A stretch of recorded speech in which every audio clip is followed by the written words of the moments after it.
Andrew Redmayne, from a barista course and the brink of retirement to World Cup qualification. Kemp.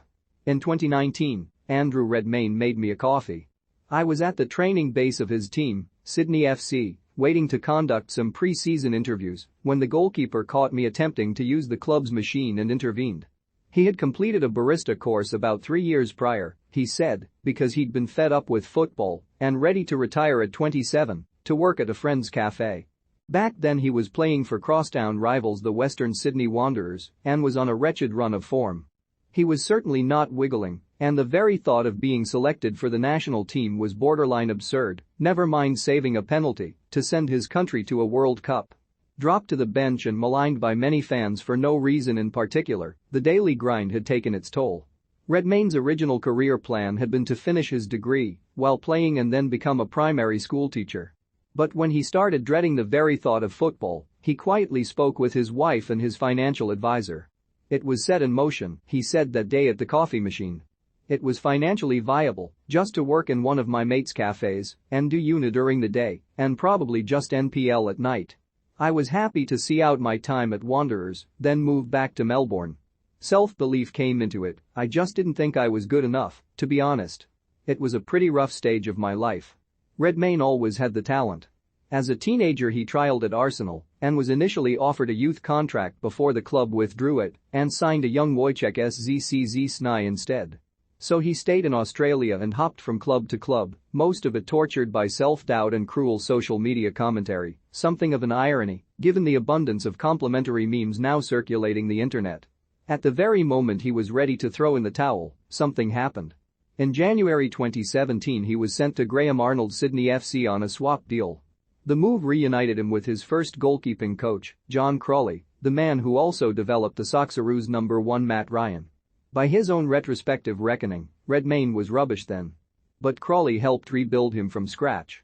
And when the club's first-choice keeper, Danny Vukovic, moved to Belgium, he took his spot. Then some more things happened. He started to wear a hot pink strip.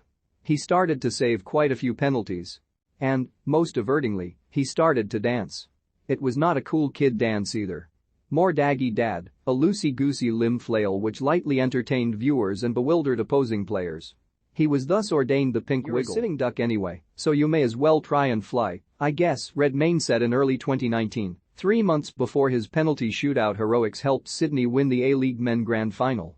I've just caught a bug, I haven't saved a penalty my whole career, and now I've saved 4 this year. I don't know what's going on. Redmayne had turned a corner. He was high on confidence, trusting his instincts and quoting Dolly Parton, find out who you are and do it on purpose. He told no one at the club how close he had come to retiring. In May of 2019, after Arnold was appointed Socceroos' boss and took Crawley with him, a 30-year-old Redmayne earned his first international call-up. Before Tuesday's World Cup qualifying playoff against Peru, the now 33-year-old had 2 caps. Until the dying moments of extra time it looked as if it would stay that way until Arnold enacted his massive gamble of a plan. Peru would have prepared all week thinking Matey Ryan was going to be in goals, Redmayne said post-match. To put me on would have thrown them a little bit. It might also have thrown Ryan, who was unaware of the secret scheme until he was taken off just before the shootout. I don't think any of the players knew about it, Redmayne said. A few clocked on at half-time because I went through a few drills to keep the eye in.